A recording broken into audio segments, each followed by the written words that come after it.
Ya, Gus Imin langsung saja menjawab pertanyaan Bang Hensa tentang keberanian dan dinamika dalam berpidato tadi, dari yang serius, joke sampai bisa marah, itu seperti apa sebenarnya? Aslinya tuh Gus apa? Imin. Aslinya, jadi kultur kami ini dari keluarga yang santai, slow. Kultur kami kultur Nahdliyin yang ibaratnya tidak pernah ada yang kaku. Semua menjadi mudah. Bahkan fikih kita pun fikih yang bukan fikih yang keras gitu ya. Nah, tapi kultur kita sebetulnya dari gegeran ke gergeran. Karena itu fleksibilitas kultur kami ini menjadikan kita santai, tetapi ketika sudah punya masing-masing punya prinsip, ya itulah sikap itu harus diambil. Nah, satu lagi, ini teman-teman dan juga pemirsa. Selain tadi santai, punya kultur, yang punya prinsip, bisa berantem, ada satu rahasia. Kenapa Gus Imin ini begitu dicintai? Kita akan saksikan video yang satu ini. Apa yang bikin ibu ngelihat kok Cak Imin ini keren tuh, dari mana? Waktu itu dia pakai sweaternya warna pink gitu ya. Cute banget. Ini pasti ibu. Jadi kan saya waktu itu sama-sama PMI, dia PMI, dia senior saya gitu kan. Saya masih baru lah gitu ikut di PMI itu. Terus saya ketemu saya lihat dia bicara, wah bicaranya idealisme segala macam lah gitu ya. Keren banget nih orang, manis lagi gitu kan. Gus Imin gimana? Manis ya waktu itu orangnya ya? Nggak tahu, saya kadang-kadang saya ini manis apa nggak tahu. Manis dan romantis katanya ya. Shirley, silakan. Bu Rustini kan pernah hadir ke sini dan waktu itu Shirley jadi salah satu panelisnya juga, Gus. Dan melihat perjalanan atau kisah hidupnya Gus Imin ini kan tensinya selalu menegangkan ya, Gus ya. Selalu kayaknya tuh nggak selesai-selesai berantemnya sebetulnya.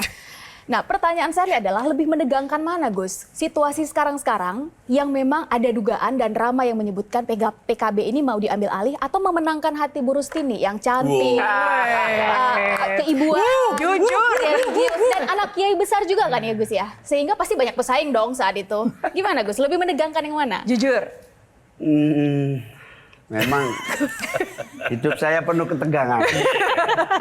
Mulai dari mendekatin calon istri tegang. Wah, saingannya keras. Jadi ketua umum tegang. Di politik dibegal. Di pinggir jurang. Ini ancaman untuk dibegal terus terjadi. Ya itu takdir saya ya. Jadi soal mana yang lebih menantang, saya kira sama-sama menantang itu, merebut hati istri sama merebut hati rakyat. Kepemimpinan itu memang sama-sama menegangkan. Tuh, tadi ada yang diucapkan Cak Imin yang menarik nih. Ancaman begal terus ada, maksudnya apa, Gus? Nah ini loh, Gus Imin ini kalau tiba-tiba nyeplos itu suka lucu-lucu tuh. Aku pernah ngobrol sama Cak Imin, ini di Blitar, nggak tahu. Cak, sampean tuh mau dikritik Pak Surya Paloh, mau dikritik Bu Mega, tenang aja Pak. Dia jawabnya, aku dikritik siapa aja tenang asal jangan dikritik Pak Jokowi. Gitu. Ada kaitannya jangan-jangan? Jangan ada kaitan itu begal-begalan? Itu setahun yang lalu, aku takut setengah mati sama Pak Jokowi. Nah sekarang masih takut nggak? Atau takutnya lebih turun apa masih takut? Ya sekalian jawab yang begal-begal ini, Gus. Jadi perencanaan begal PKB itu jauh sebelum pemilu, saat pemilu, setelah pemilu, bahkan setelah kalah Pilpres. Nah, kemudian apakah takut menghadapi pembegal? Jangan pernah takut kepada pembegal, karena kalau kita yakin, insya Allah mereka juga akan ngepel. Pertanyaannya pembegalnya siapa? Apakah ada kaitannya dengan pertanyaan Mbak Tejo tadi? Takutnya. Ketakutan sama Pak Jokowi masih di sini apa makin turun? Saya nggak ngomong pembegalnya, nggak ada hubungannya sama Pak Jokowi ini pembegalnya. Itu nama-nama yang semua sudah tahu. Nah, soal sama presiden, ya siapapun pasti takut sama presiden. Nah, Gus Imin, sebenarnya tekanan itu seperti apa sih yang dialami kan? Kalau kemarin waktu pemilu itu kan banyak sekali tekanan-tekanan kasus, dikit-dikit kalau berseberangan panggil KPK, kemudian jalur hukum, dikulik-kulik lagi dosa-dosanya. Nah, kalau Gus Imin ini bagaimana? Tekanan seperti apa yang paling berat dihadapi selama ini? Ya, semua tekanan sudah saya alami. Yang paling penting tidak ada pengkhianatan di orang-orang dekat kita.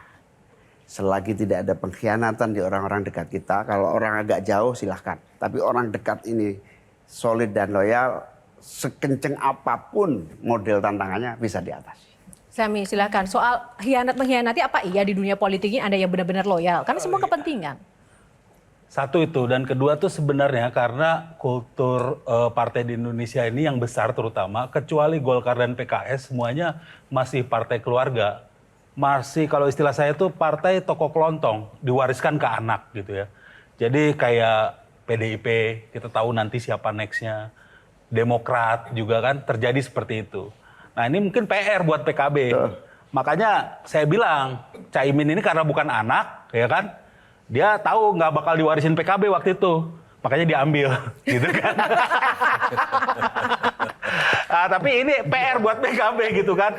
Kedepannya gimana? Apakah nanti akan diwariskan ke anak juga atau ke keponakan? Karena kalau begitu kan berarti ya suaranya akan segitu-gitu aja. Jadi intinya itu kedepannya akan seperti apa? Apakah nanti akan diturunkan juga ke Mbak Rahma atau sebagainya? Ya. Atau akan menjadi partai kader, ya kita harap menjadi partai kader ya ke depannya. Nah jangan lupa bahwa kita sering mengkritisi oligarki, tapi oligarki itu kan tumbuh juga dari budaya-budaya Ya. seperti ini. Gus Imin, gimana?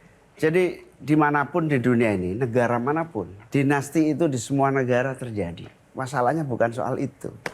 Masalahnya adalah apabila dinasti itu dibangun dengan memanfaatkan jalan negara, memanfaatkan fasilitas negara, memanfaatkan punya publik untuk mewariskan dinasti, itu masalahnya. Nah, di PKB sendiri, saya terutama sudah bertekad, kita harus bangun sistem.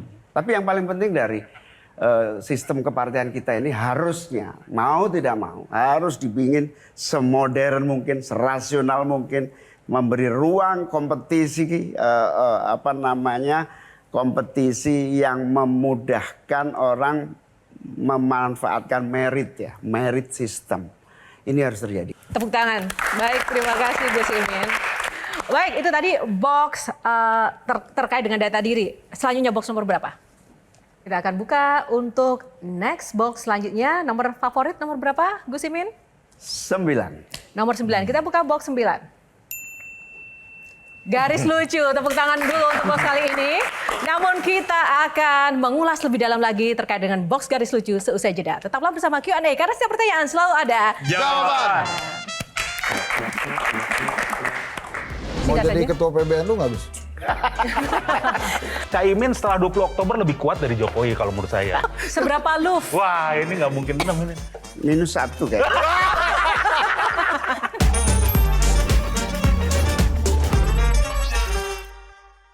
Dipersembahkan. Jelajahi cara baru mendapatkan informasi. Download Metro TV Extend sekarang.